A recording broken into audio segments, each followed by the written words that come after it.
Bonjour à tous, ici Lisa Dufaux sur les ondes françaises de Radio Taïwan International. C'est l'heure de la revue Asie-Pacifique, une sélection de sujets d'actualité alternée d'émissions thématiques sur l'Asie-Pacifique.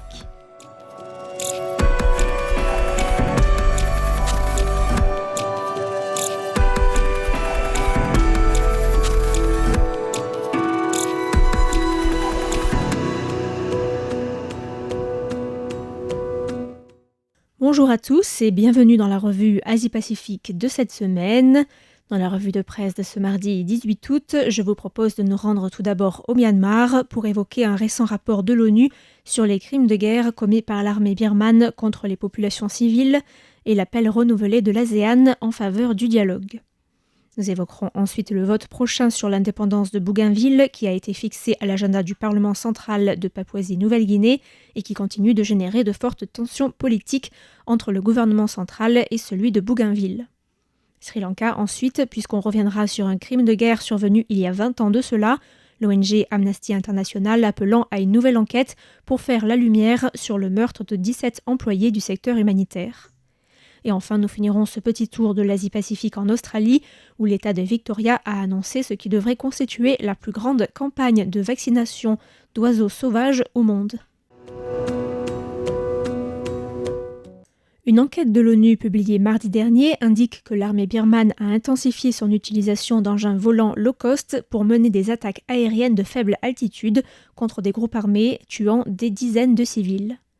Le rapport fait état de l'escalade de violence avant, pendant et après les élections organisées par la junte en décembre et en janvier dernier, détaillant un schéma de détention arbitraire, de torture mais aussi de violences sexuelles.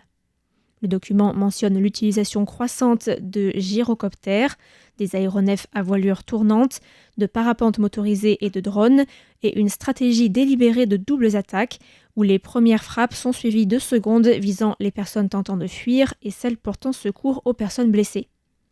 Le rapport de l'ONU est issu d'une enquête menée pendant 1 an par le mécanisme d'enquête indépendant pour le Myanmar,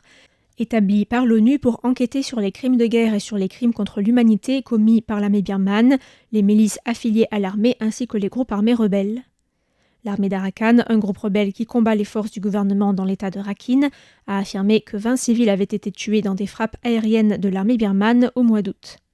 Par ailleurs, la diplomatie birmane a rejeté, le samedi 8 août, l'appel de l'ASEAN renouvelé le jour d'avant à libérer sans condition l'ex-chef de facto du gouvernement birman, Aung San Suu Kyi, arrêté lors d'un coup d'État militaire en février 2021 et a envisagé l'accueil d'un envoyé spécial de l'ASEAN au Myanmar.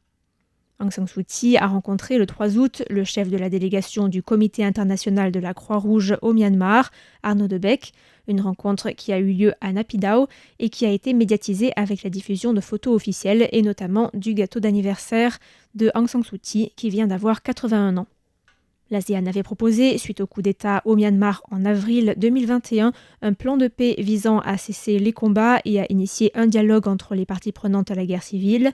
L'actuel président Myint Aung Hlaing, qui dirigeait alors officiellement la junte, est depuis exclu des sommets de l'organisation, mais cherche à légitimer son pouvoir et à restaurer la présence birmane à l'ASEAN, notamment grâce à un récent rapprochement avec la Thaïlande.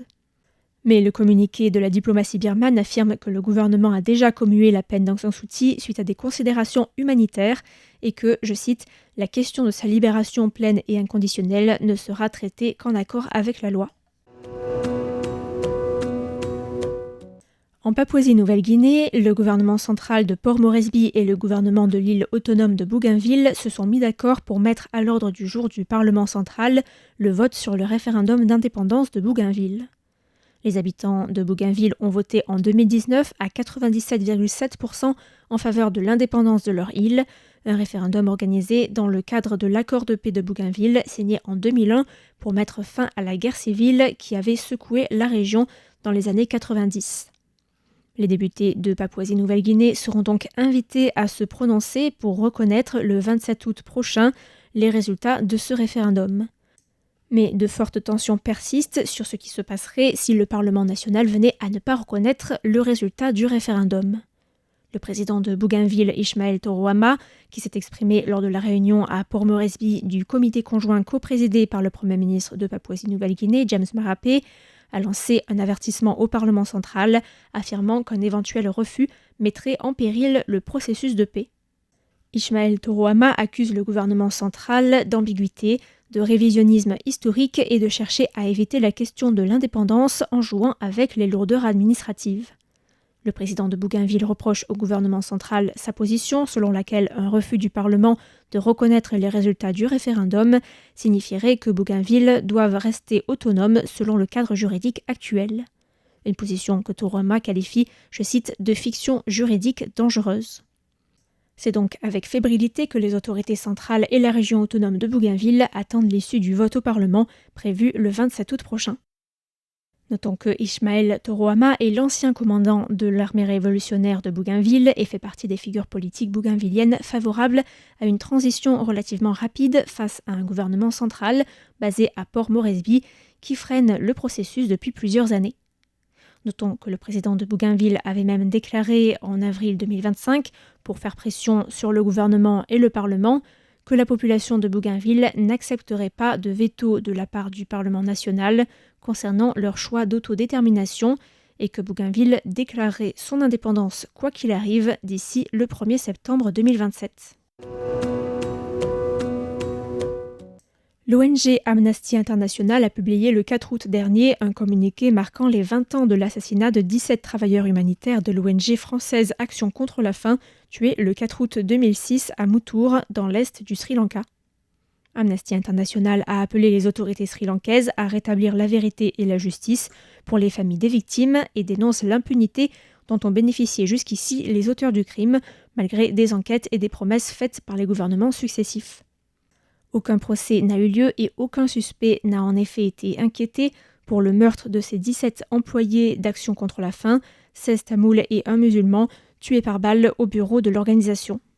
Les employés étaient restés à Muttur pour venir en aide aux communautés affectées par le conflit armé et par le tsunami survenu en 2004 dans l'océan Indien, malgré une escalade des tensions entre les forces gouvernementales du Sri Lanka et celles des Tigres de libération de l'Ilam Tamoul, une organisation indépendantiste tamoule du Sri Lanka fondée en 1976.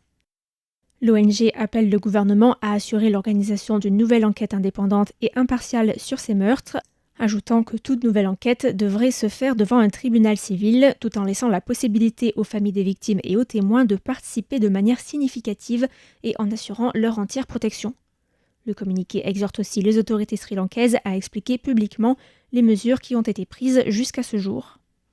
En 2008, Action contre la faim avait déploré le fait que les enquêtes en cours à l'époque n'avaient que peu de chances d'établir la responsabilité des auteurs de ce crime de guerre, qualifiant l'enquête d'inefficace et d'improductive. L'ONG avait par la suite décidé de mettre un terme à sa mission au Sri Lanka, tout en appelant à une enquête internationale. En Australie, l'État de Victoria prévoit d'attraper et de vacciner successivement quelques 5000 manchots pygmées contre la grippe A H5N1. Le média australien ABC News indique que le nombre de cas de grippe aviaire continue de grimper en Australie, avec plus de 200 cas confirmés du virus dans le pays, dont une soixantaine recensés dans l'État de Victoria, qui compte la plus grande colonie de manchots pygmées au monde, avec quelques 40 000 individus. Le média cite une simulation de scénario du pire, selon laquelle entre 8 000 et 16 000 manchots pygmées pourraient mourir en cas d'épizootie qui durerait 6 semaines sur l'île Phillip. Cette île de 100 km², située dans le détroit de Bass, à 140 km au sud-sud-ouest de Melbourne, dans l'État de Victoria, attire chaque année quelques 3,5 millions de touristes grâce à la présence de milliers de manchots pygmées, la plus petite espèce de manchot au monde, dotée d'un pelage bleu, ainsi que la plus grande colonie australienne de lions de mer. 2 doses de vaccins espacées de 3 à 4 semaines étant nécessaires, ce sont au total 10 000 doses de vaccins qui doivent être achetées et financées grâce à un programme national de 2 millions de dollars australiens. Car les autorités estiment que la vaccination de 5 000 manchots devrait être suffisante pour assurer une couverture efficace. ABC News cite un responsable de la biodiversité de l'État de Victoria, James Todd, qui indique que les manchots pygmées sont particulièrement à risque en raison de leur mode de vie en colonie et du fait qu'ils entrent régulièrement en contact avec d'autres oiseaux de mer, parfois porteurs du virus. Il précise également que si les manchots sont visés par cette campagne, qui devrait être la plus grande campagne de vaccination d'oiseaux sauvages au monde, c'est non seulement parce qu'ils sont menacés par le virus, mais aussi parce qu'ils sont relativement faciles à attraper puis à recapturer une fois pucés pour leur administrer la deuxième dose du vaccin. Les manchots devront donc être attrapés pendant leur migration quotidienne entre l'île Philippe et Sainte-Kilda.